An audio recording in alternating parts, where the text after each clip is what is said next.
Gabos. The name of the game is Gabos. Game ain't based on sympathy. If you got sympathy in this spot, you ain't gonna never make it.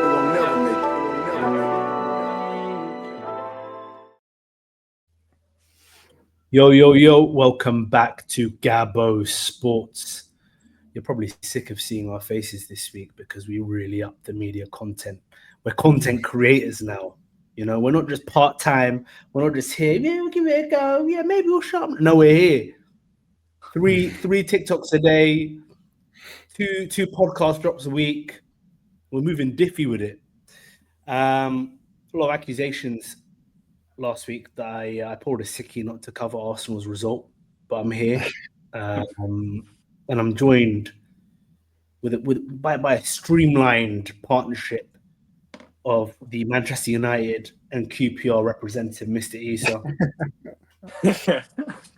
Yes. What's going on? Yeah, it's good to see you all back, Hugo. I know you must have been really ill, coincidentally. Good to see you in good shape. It's a bug that's flying around, mate. And of course, a man who's gone 12 rounds over the last couple of weeks in his defense, the Philly shell, bobbing and weaving, Floyd Mayweather settings, Booty. Yes, man. What are you saying? We're here to do it all over again for the 13th time.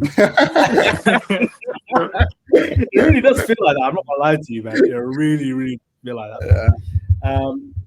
Look, I mean, we'll spare ourselves for a second. We'll start with Liverpool, who showed really that a deep bench is the greatest strength in a Premier League title charge, with a late win away at the GTEC Community Stadium against Brentford, who looked pretty good, to be honest with you. I want to start with you, Boots. We were living the moment together as that Darwin Núñez goal went in to put them up. What did you make of the game?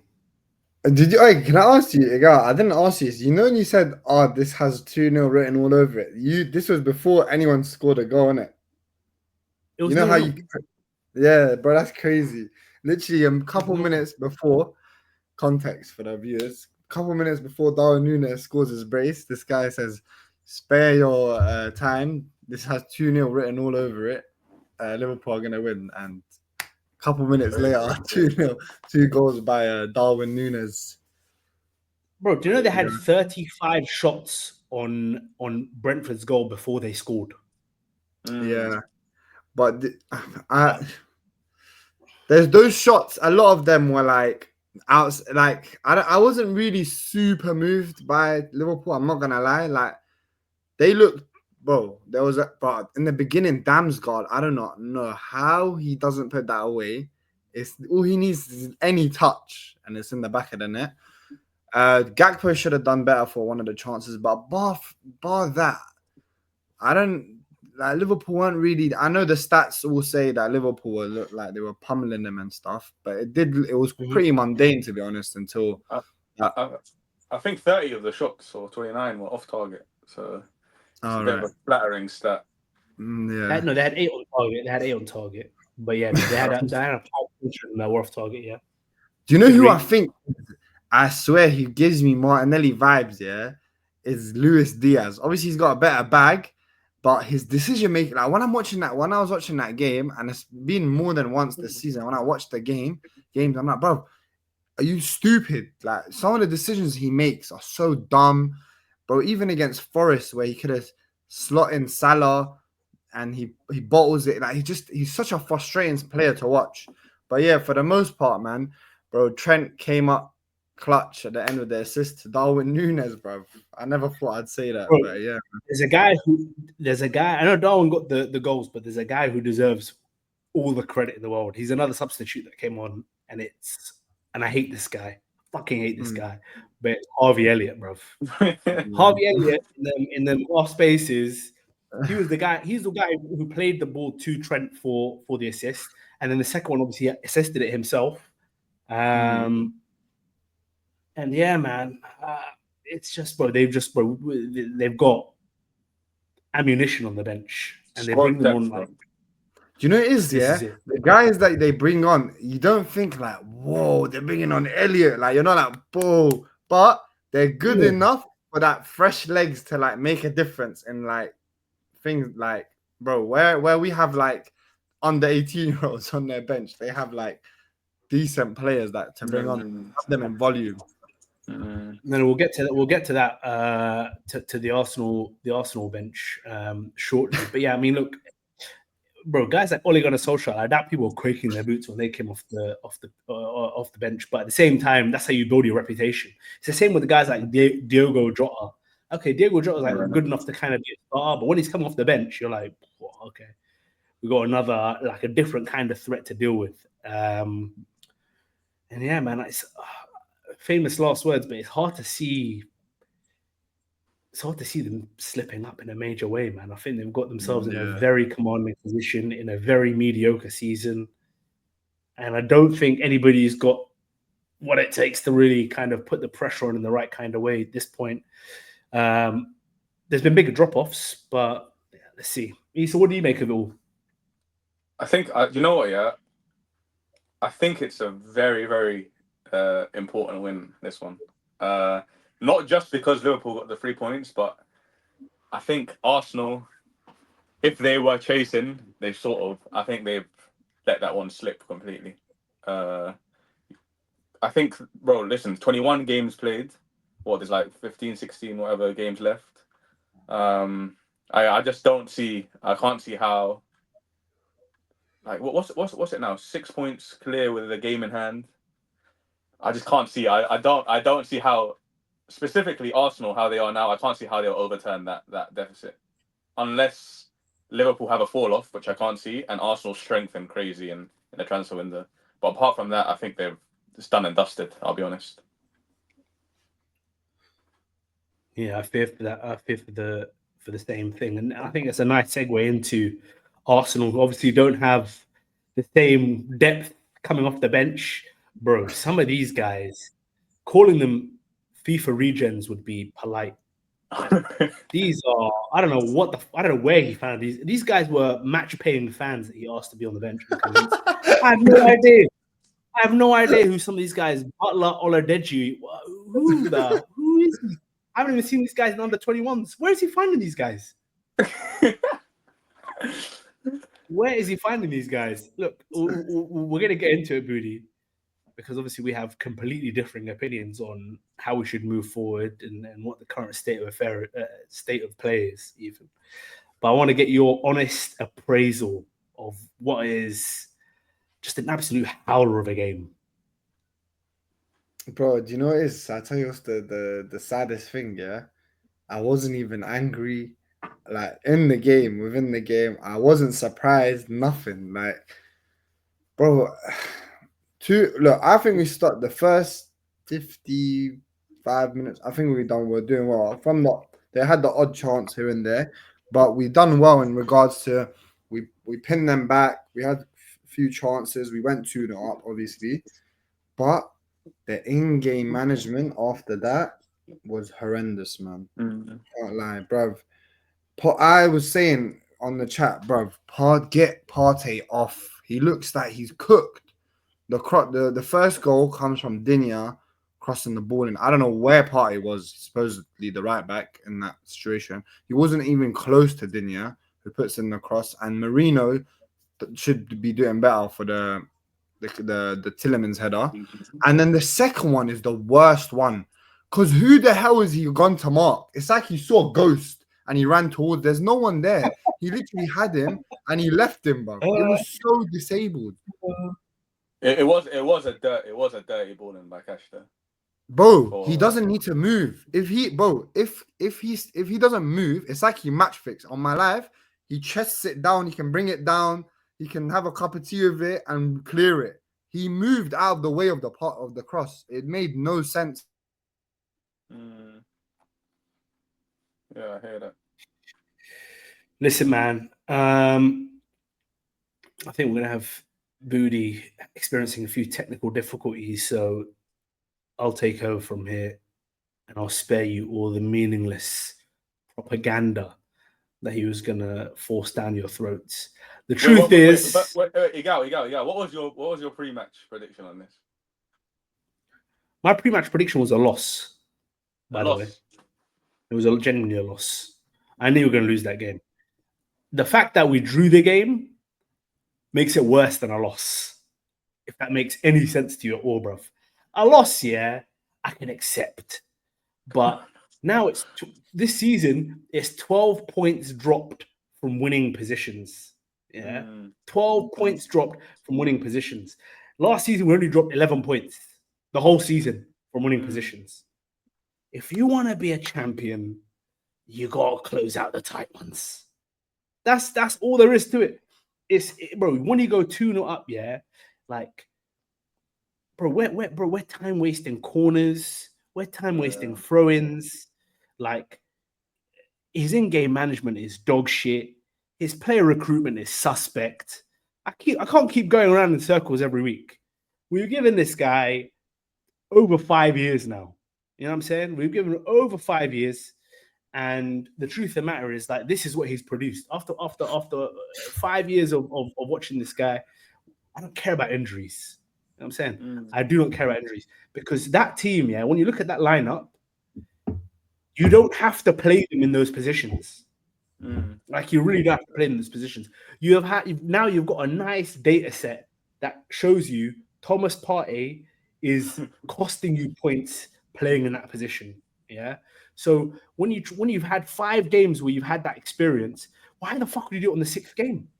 Why, when you got Timber, who's comfortable playing right back, and you can play Kivior and just say, Gabriel, shift over. You're playing right centre back this week. Kivior's there. We'll try this out. Why do you have to force it? Why do you have to do this? It doesn't make any sense. Even Rice playing centre back would give me more confidence than watching Partey play right back at this point in time. It genuinely gives me more confidence.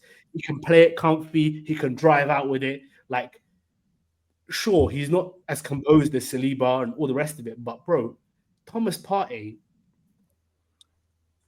Crown Prosecution Service. Please save us.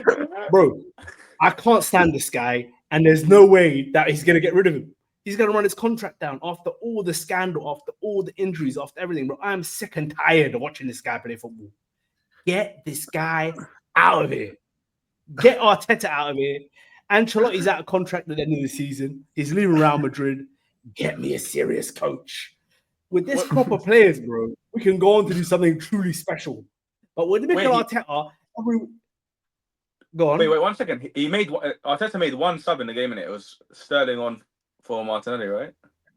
Raheem Sterling, bro. The man who's world famous for his ability to play against low blocks.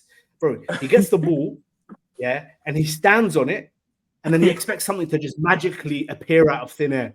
That's literally rinse, repeat. We got Martinelli on the other side, yeah, who, bro, like, he's running out of chances. If it was up to me, we'd be selling plantain chips in a favela somewhere, but it's not.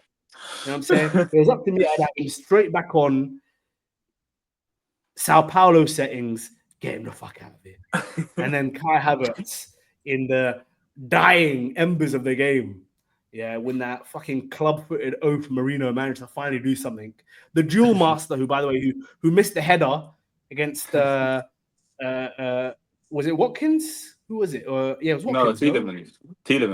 Was it Tielemans? It was Tielemans' header, bro. Tielemans. Soft as baby shit. Tielemans, bro. Have you seen his cheeks? Have you seen his cheeks, bro? He is the softest guy in the Premier League. And we got a guy whose sole selling point was he wins all of his duels. Bro, I'm sick of, and the worst thing is, yeah, I find myself in the summer parroting some of these PR things. Yeah, you know what? He's a duel machine, this guy. Like, I give a fuck about duels, bro. I've never given a shit about duels before. Can you play football? Can you not? This guy, no, that was harsh. That was harsh. That was harsh because, firstly, the ball was low. He's stuck his leg out of it. Tielemans has gone very low with his head. Bro, it's just an unexpected. Although, okay, maybe he should have risked it more, bro. I think, bro, he's done as fairly as much as he could. Like, no one expected Tielemans to make excuses. I'm sick and tired of making excuses. Last week, people were telling me, De Ligt did a great goal line clearance on Trossard. Stop right there. Stop right there, bro. You can take that shit somewhere else. I'm not having it. You can take that shit somewhere else. You, bro. Do you know what the problem with Arsenal? The central problem with Arsenal. I'm gonna finish up here, bro. And it's not gonna change. It is what it is. It's a daycare. It's a daycare. These guys are too happy, bro. Do you know what I'm sick and tired of seeing, bro? I'm sick and tired of people trying to rile up the crowd, bro. You want to throw in, bro. Why are you gesturing to the crowd? Like, what are the crowd really going to do for you? Players who believe the crowd have an impact on games, I don't want them at Arsenal. I want professionals who play the game. I'm not trying to fucking make some 2-year-old cheer, bruv. I don't give a fuck. You know what I'm saying? So, bottom line is, soft as baby shit, we need to get a dictator in now. We need to get somebody who can really just beat the happiness out of these guys. I don't want to see smiling faces at this football club anymore. It's beyond a joke. We're not laughing anymore, man. Then Hug. No, I said angry. No, I didn't say fucking depressed.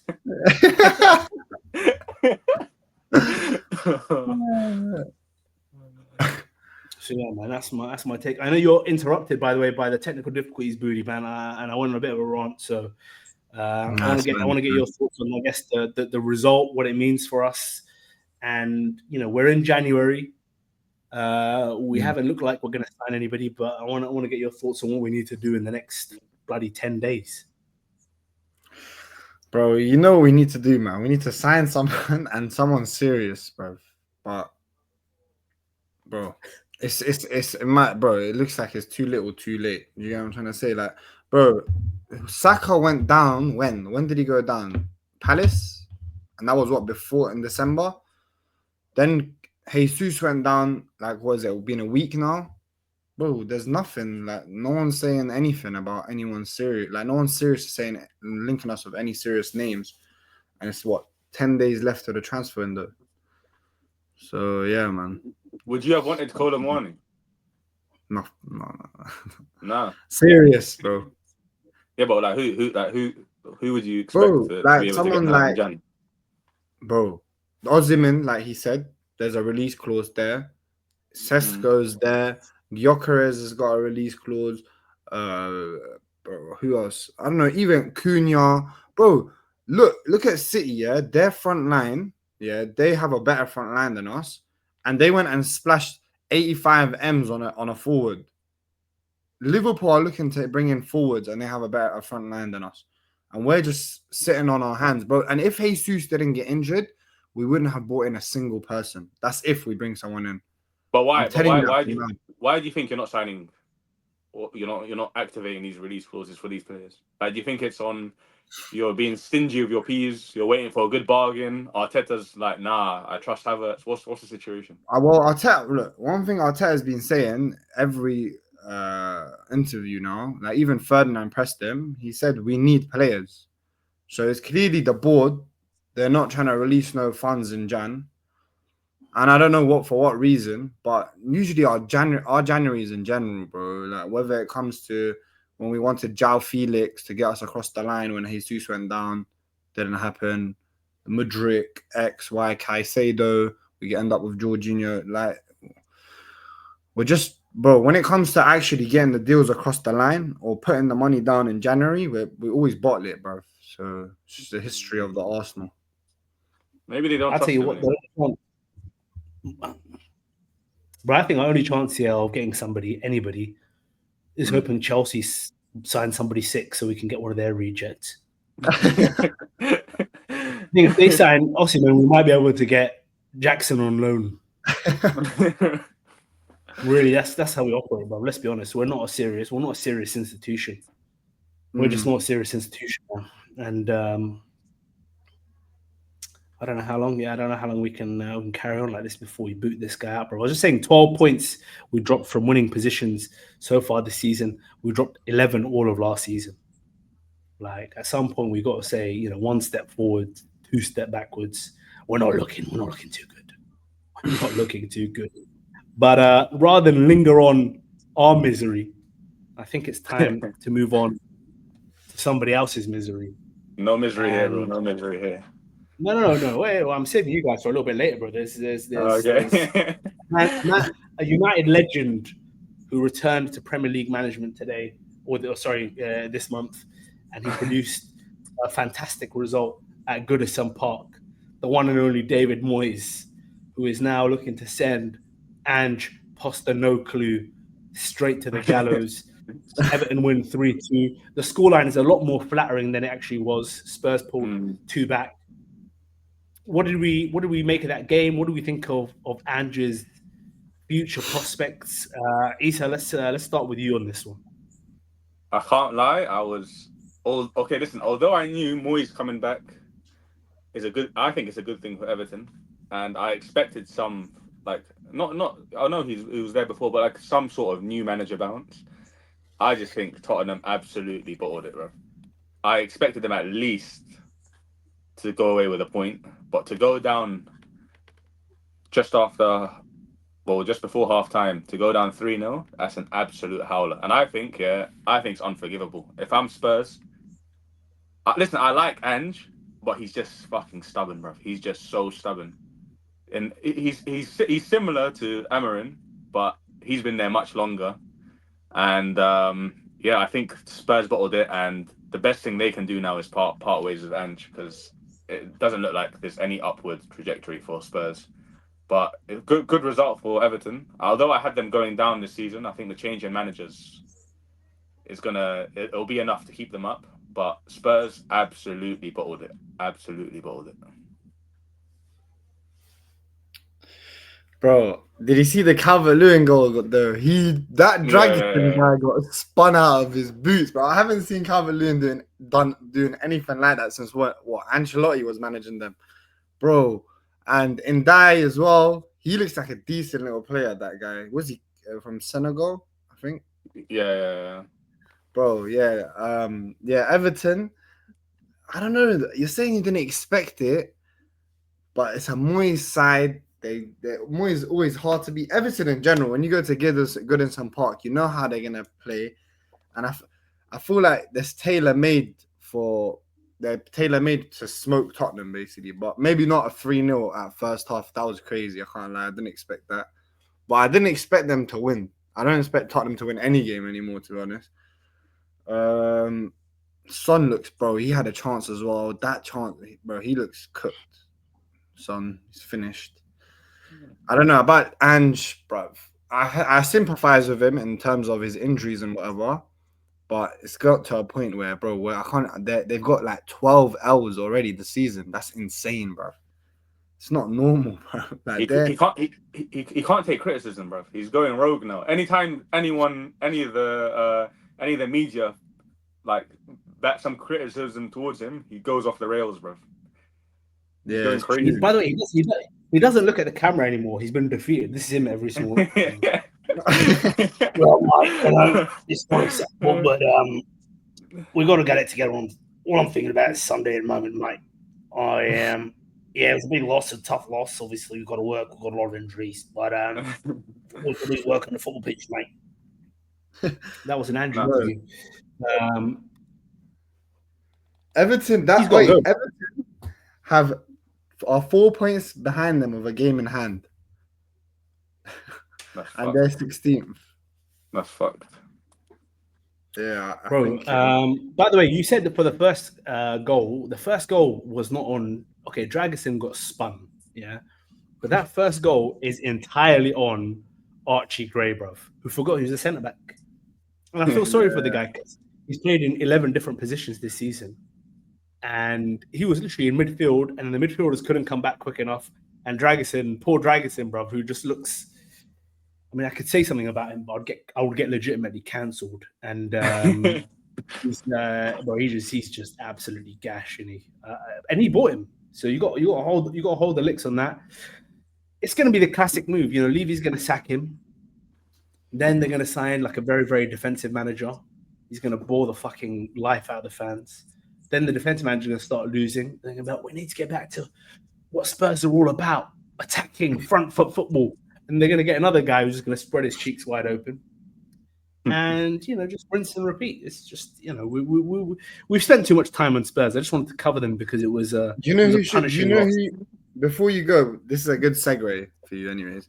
who they should go for is the guy that's at the Cherries at the moment, and they'll probably find it hard to get him right now because they're Bournemouth are pushing for top 4 by the looks of it, but yeah, they're Bournemouth are doing well, so yeah, I don't know how likely it is for Tottenham to get him mid-season, but yeah.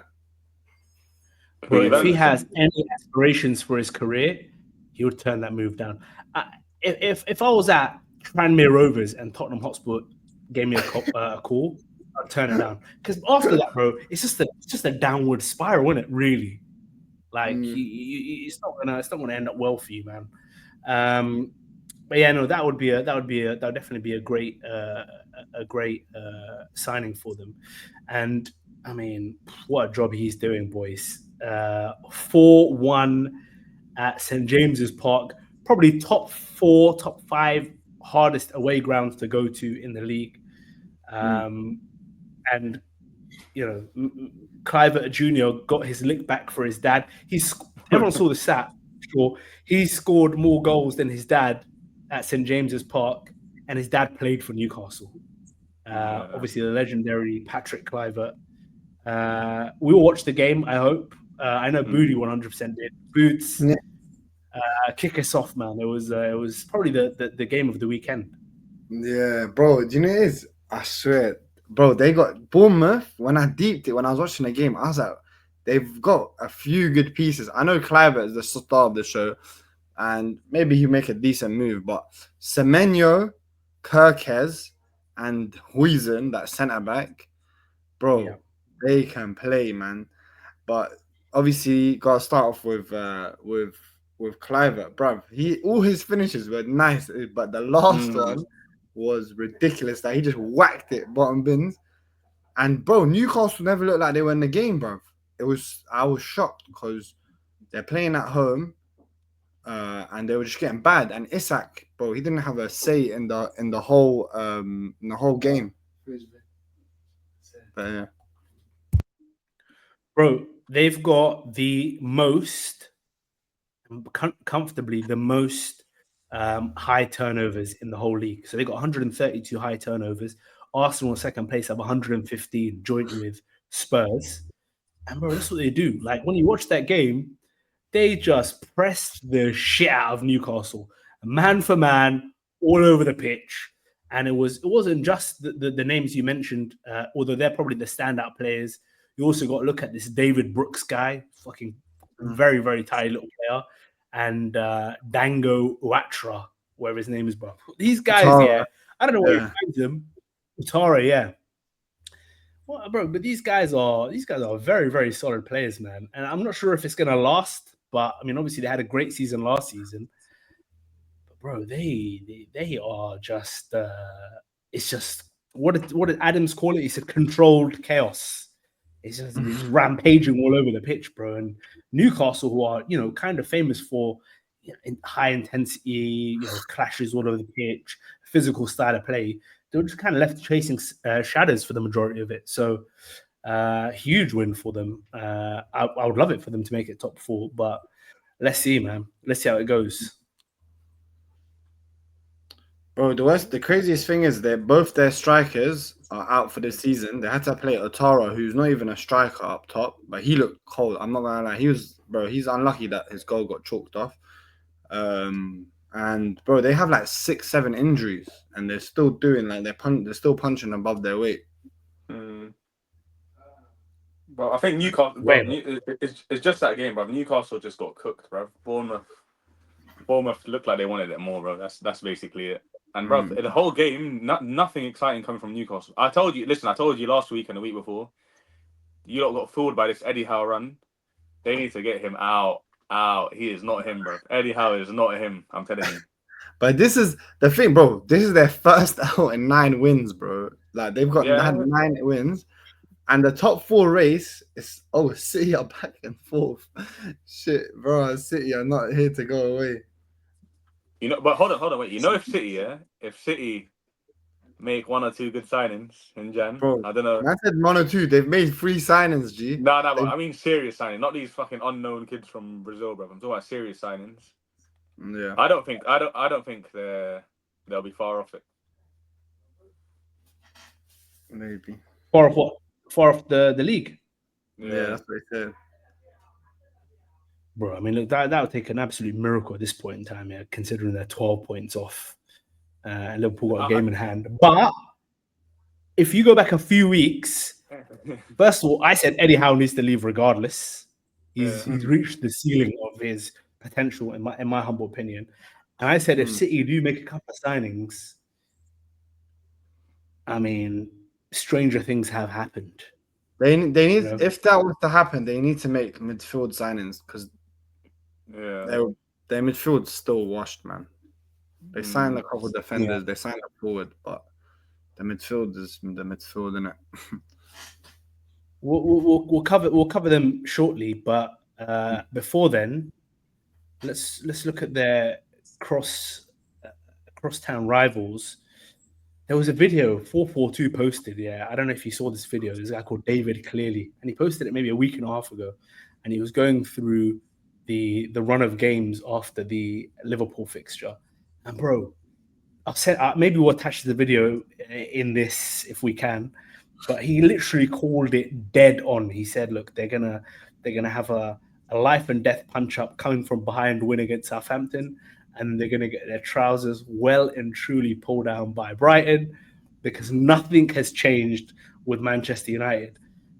Issa, I know you celebrate every loss like a win. I assume after this weekend's performance, you know, the shirt was off, the champagne was popped, and you were having an absolute whale. Bro, listen, I last week on our last ep, I told you lot Southampton wouldn't be a straightforward win, and it wasn't. We came back, okay, Diallo, nice little hat trick, but bro, the cracks are still there. The same players who got Ten Hag sacked are still there. Nothing's changed. Our manager's trying to implement his new system. He's got no players so far in January who he's identified who would work within his system. What would you expect, bro? These guys are not built. They're not built for this club. You got players like Højlund. I like Højlund, although I still think he's young and he's got a lot to learn. He's at the point now where he's being benched for Xerxes. And I know Xerxes has been decent in the last couple of games, but to be benched for Xerxes to lead the line, that tells you enough about the squad, about the players we have. And bro, listen, I'm not gonna hate on Maguire. Maguire's been decent recently, but bro, he can't be our starting centre back. He can't be the man in the middle, in the spine of the team. Euro, where did I start with Euro, bro? This guy. Listen, this guy. Bro, I'll tell you you can stop. Go on. I'll tell you can stop. And we might have to bleep it out, bro. But he's a pussy, though, isn't it? Like, really. Did he see him getting shoved around by everyone? He didn't even have what it took to push back. Bro, he's getting pushed around like a baby, bro. I was embarrassed. Not only that, bro, against Southampton, that was Sumari, whatever, that little BTEC Mane cooked the shit out of him. It was insane, bro. He got sauteed. You know what? You know what? Yeah. Euro, although he's young and he's fairly athletic, I don't like him when he's out wide, like on the left or right side of the three, because I think he similar to Martinez, he gets exposed a lot, especially with pace, bro. With pace, he gets cooked. So I don't know right now where his best position is. I can't see him. You guys are telling me you're telling me Saliba regen. You're telling me he's quick. You're telling me all of this. He's young, bro. He's a baby. He's still a baby. Yo, is he gonna get faster, bro? I've not heard of this before. He's just gonna listen. Listen, he's just gonna have to learn to read the game better than he does now. Because when he's against Southampton, he knows he's going against a Brer who's fucking shredding him every single time he gets on the ball, and he's not adapting his game to it. So he needs to read the game much better. I agree. And look, you know what it is? Yeah, I think to an extent, what you've said is true because he's putting them in he put them in the three at the back malarkey that he likes to do, and this German guy Herzl or whatever his name is, absolute piece of shit. Can't stand him, but he's smart. He's a smart coach. So he played the two strikers, and they're just pulling them apart, bro. For the first goal, De Ligt gets caught in no man's land trying to track Danny Welbeck. The ball goes through, and Minta and Mitoma are on it, and that was just the situation all night. The truth is, even though they're all kind of recent buys, apart from Maguire, all of your defenders stink. Like to a man, there's not one guy that I would look at and go, yeah, we have to keep this guy. I don't know if you disagree with me. I think Onana is gash. He should be playing like. We need to talk about Onana separately. We need to give him his own segment. He gets his own segment, bro. But on the back five, I agree. None of them are like standout defenders. I like Mazraoui, especially for the fee that we paid for him. I think he's decent. But Dallo, never been a fan. Maguire, he's probably the best of a bad bunch right now. Yoro's young. De Ligt, bro, I don't know what to say about De Ligt. But you know who I'm really garbage, bro. you know who I'm really. I realize he's always on his ass. You know, he's always sliding around. Yeah. But he's still adapting to the Premier League. But listen, I tell you who I'm really keeping a close eye on now because he's having stinker after stinker, and that's Kobe Mainoo, bro. I knew you were gonna say that. Kobe Mainoo is not him this year, bro. He's not him this year. Slowly. Bro, he just has no athletic ability, bro. Zero. He's slow. Bro, United fans are always the last of the party. We were saying this last season. We were saying I have never seen an 18-year-old guy with no motor, bro. He's got a 1.2 liter diesel engine. I agreed. By the way, the first time I never seen Issa give a Carrington cosign was Kobe Mainoo. I was shocked. He was literally standing behind the fence, peeking over the fence like that. He didn't know whether to cross the line or not. He was like, do I give this guy my cosign or not? And luckily he didn't. Cause he's just stiff, bro. He's so young and he can't move, bro. Bro, do you know what it is about him? First of all, the motor, obviously, and you're playing a 2, so he's got to have a motor, bro. Like in a 3, he's got to have a motor, let alone a 2.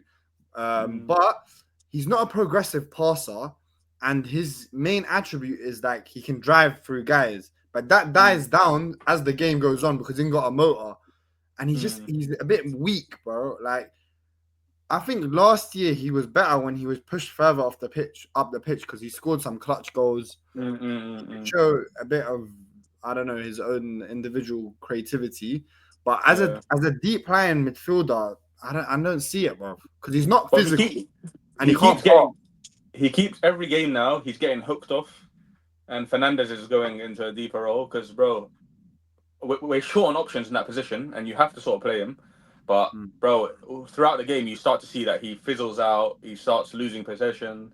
He's just, brother, listen, he might come good. He might prove me wrong. I might eat shit. But at the moment, he's eating shit, not me.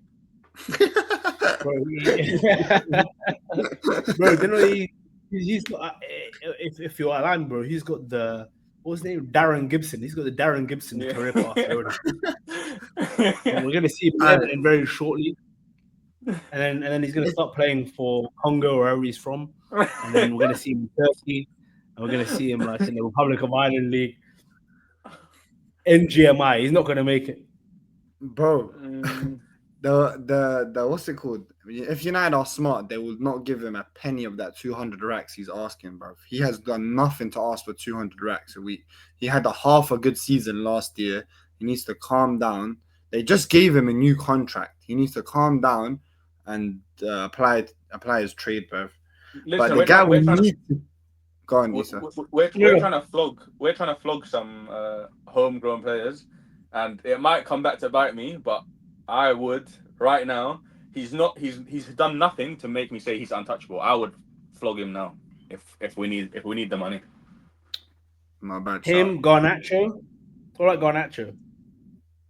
My internet highlight will go at 3-1. The TikTok goal, like 3-1 down. Garnacho, I'm a fan, but he's fucking pissing me off as well now, bro. Oh, bro. Okay. What about this guy? Yeah, who is now 1 foot out the door, and we got to talk about the miss. The miss that you could just physically see the hair follicles being yanked out of Amarim's head. It was Anthony, who currently I think costs you £20 million per Premier League goal. That's nuts. Listen, we're happy, innit? We're happy. Real Betis is looking like, although it's a loan with no obligation to buy, bro. To be honest, quicker he's out the door, the better. So bro, it should be a loan with no obligation to loan, bro. After one game, if he doesn't score a hat trick, they should boot this guy straight out of there, bro. You know what? Listen, the Spanish league might be good for him. I don't know, but yeah. The Spanish league would be better for him. The Spanish league, get him out the sport. By the way, we got to say, touch on it for a second. Are we collectively saying worst signing in Premier League history? He might be, you know. He actually might be, bro. I can't lie. No, I leave that one for Weghorst, bro. No way. Weghorst was alone, bro. Yeah, I don't care. Weghorst, bro. He was at least, he did what he said on the tin. You know what I'm saying? He crashed into guys. This guy, bro, he didn't do one single thing. I remember the whole video, bro, when he was leaving Ajax, and they did this video of like some poor kid in the favelas who finally made it, and now he's gone to the big show and all the rest of it. Everyone was excited. All you guys were retweeting him doing the stupid spin, and then he scored on his debut against Arsenal, and everyone was like, "Yo, we got ourselves the next guy up." And then for the next 18 months or however long it's been, it has been one of the most diabolical. He's been played at right wing back. This is the worst signing in the history of the left back as well, bro. The sport, maybe. Yeah, bro. Listen, left back in the changing room is where he ended up, and now he's getting shipped off. He sold me a fucking dream, bro. I remember he bagged Arsenal debut. He bagged like 2 or 3 games after that. I'm like, yeah, we got the next Ronaldinho, bro. He's gonna entertain us. He's gonna deliver, bro. Worst signing of all time. Worst signing. You know what? Yeah, it's not a bad shout. And then from one bad signing to the other, we got to talk about Onana, bro. How the fuck is this, bro? That third goal, how the fuck do you do that, bro? And I would argue the second goal, he should save it. How about that? I know but he got a hand to it, bro. I know he's not favorite to it initially, but he gets a hand to it and it still goes in. But the third one, bro, and it's not even, this is the first time, bro. He goes and has a couple games, 2-3 good games, and then it's this shit again. Wait. Let me say 2 things on Onana. One, we always know, he's got some flimsy hand. Balls are always going through him when it comes to shot stopping. But that's nothing new. We expected that. But also, I saw that De Gea had 11 errors leading to a goal at his whole time at United. Onana is apparently on 12 now. But the thing is, Onana, it makes more sense because he plays a riskier style of play. He's building out from the back. He's playing these short passes into dangerous areas, so it's more likely he'll make a mistake. But bro, I don't know, bro. It's tough because ideally I want him gone, but I just think there's more pressing issues in the team. So I don't know what the best course of action would be. Yeah, I thought this guy from his comp was going to be one of the worst keepers in league history, but after his recent performances, I think this Alton Towers Bendia, or whatever his name is, bro, he should be the starting GK. No. Don't forget this guy, bro. Don't look at his penalty saves, bro. Look at his in-game. Bro, he can't kick a ball, he can't pass, he can't save a fucking corner, he can't do anything, bro. Just because he saved 2 penalties, fair enough. Well, that's 2 more penalties than Onana has, bro. That's now we've created the separation. These are 2 penalties. They both can't do anything. No, that Turkish delight. No, he's not him, bro. You know what? We need a proper I think Onana's still better than I've seen that Bayende guy, bro. I remember I saw a United fan tweet the other day. He's like, I knew this fucking guy wasn't the real deal when I saw a highlight of him crying at halftime on the pitch. I saw the same too. He's like, bro, Listen, this man, fucking guy. This is after the Tottenham game. He's abysmal. By the way, Bayenda is fucking abysmal, by the way. He's an abysmal keeper. Bro, even in the game, against Arsenal, bro, I'll never forget. Bro, he took a goal kick, like he sent all his defenders up. You know when you tell all the keeper goes, I'm playing it long, he sends them all up, pushes them. Yeah, and then he goes and he runs back, he goes back, he's charging up his goal kick, he boots it, and it lands on Martinez's hand. He went for a big kick and he didn't clear his first line of defense, bro. It was so funny, I was crying. Nah, he's all. We have to make do with Onana, innit? But yeah, it's not looking promising.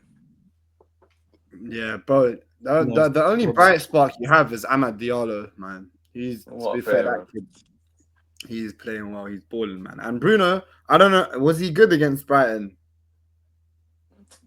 But there was a collective drop off from everyone, but Bruno had a fucking stinker, bro. Bro, do you know what it is with United? Yeah, it's like, where do you start? I think the most important thing for you guys, because of the system, is you gotta get 2 new wing backs in, man.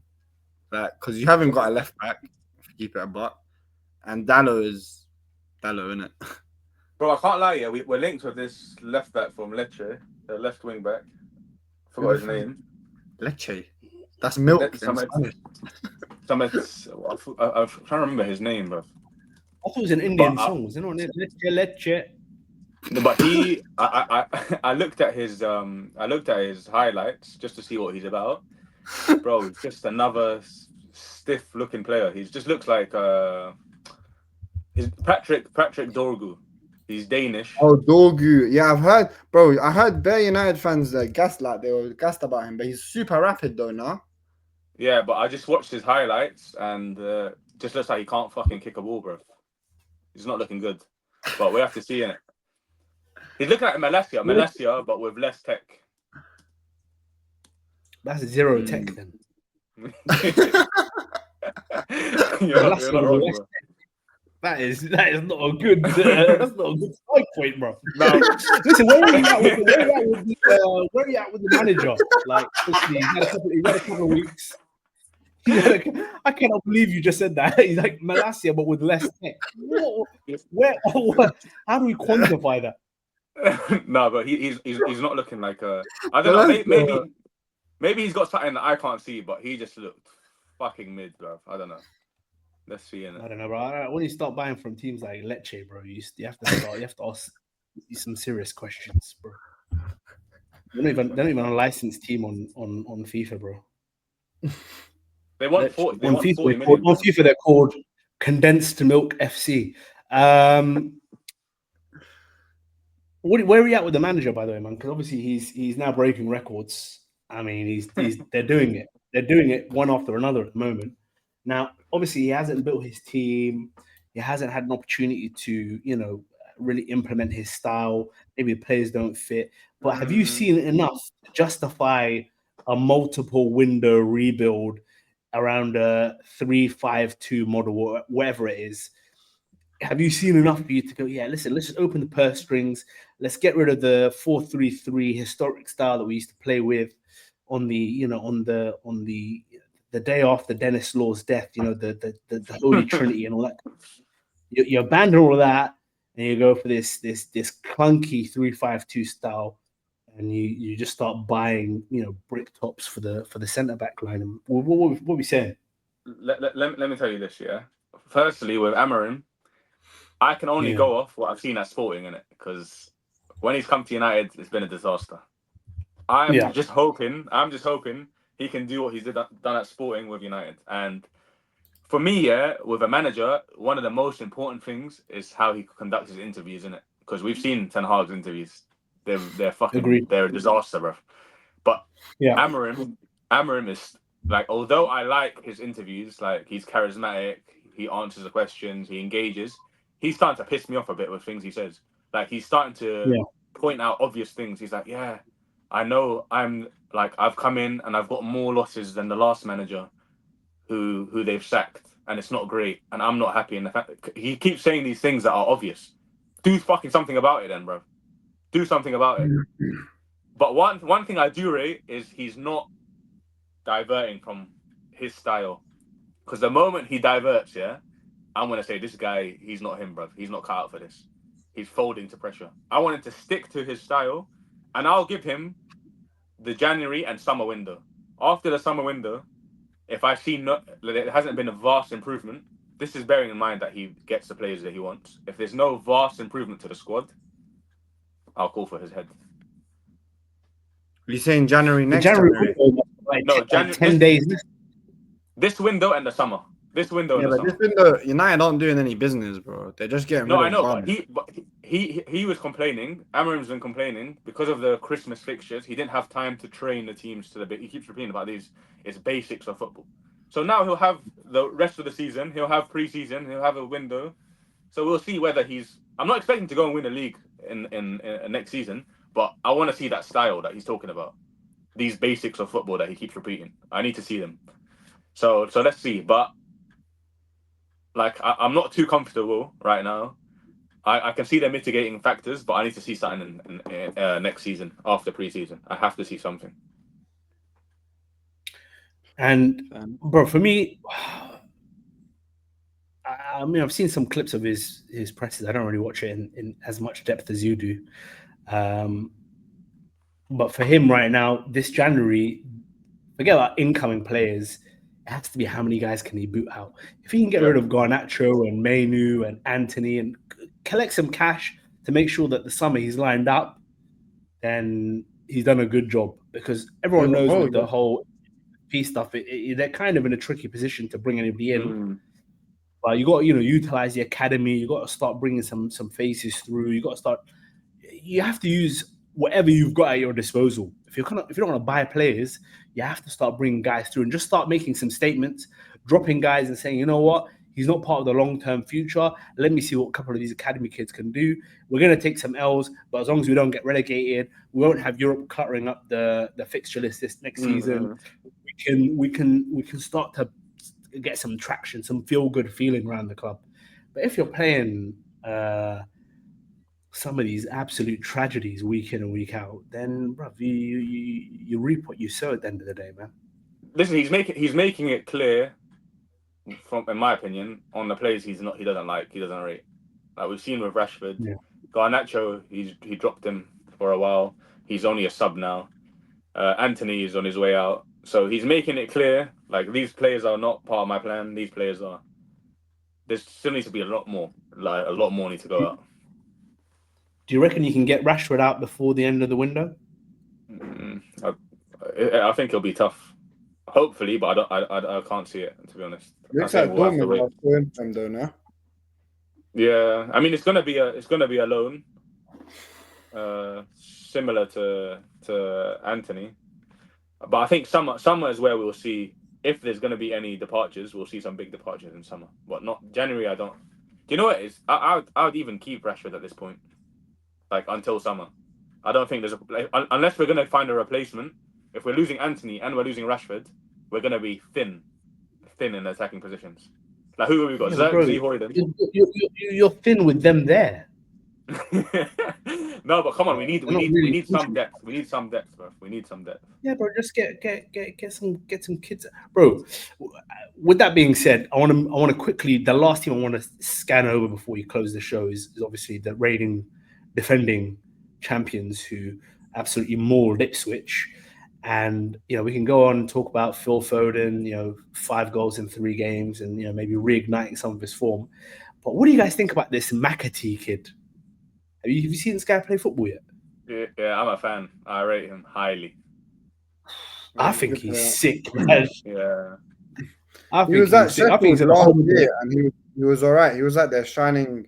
He was only their shining light from that piece of crap team. With all due respect. But McAtee, bro, I don't know why he didn't use him earlier. To be fair, bro, I don't know. I agree.